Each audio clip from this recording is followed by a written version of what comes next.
এই গরমে এই পাবদা মাছ নিয়েছি, পাবদা মাছের পাতলা ঝোল করব। এই যে বড়ি নিয়েছি, আমি বাড়িতে বড়ি করেছিলাম, সেটা ভেজে নিয়েছি। আর এখানটা আলু, ঝিঙে আর বরবটি ভেজে তুলে রেখেছি।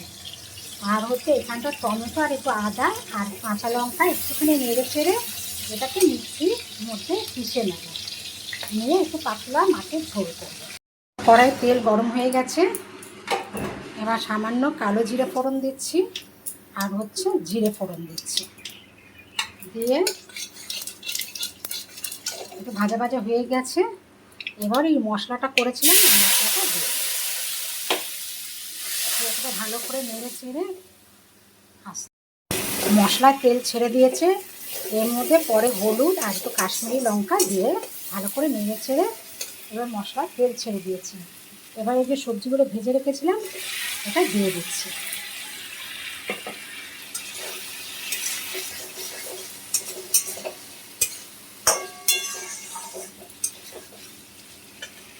এবারে পাশে একটু গরম জল বসিয়েছিলাম, এবার এটাকে দিয়ে দিচ্ছি।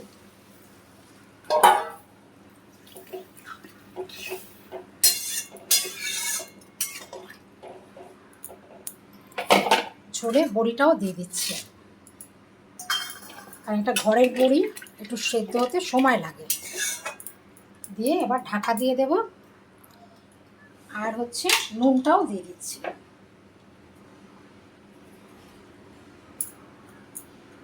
দিয়ে নাড়াচাড়া করে এবারে ঢাকা দিয়ে দেব।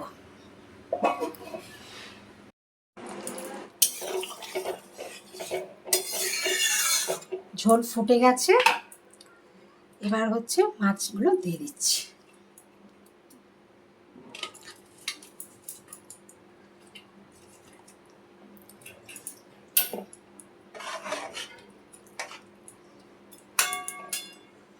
এবার একটু ঢাকা দিয়ে দেবো, তারপর ধনে পাতা দিয়ে নামিয়ে নেব।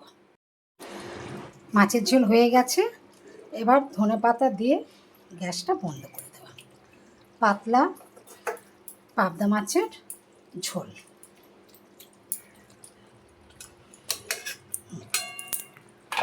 দেখতেও কত সুন্দর লাগছে, খেতেও ভালো লাগবে। গরমে পাতলা ঝোল খেতেও ভালো বা উপকার। গ্যাসটা বন্ধ করে দিলাম, কিছুক্ষণের জন্য ঢাকা দিয়ে।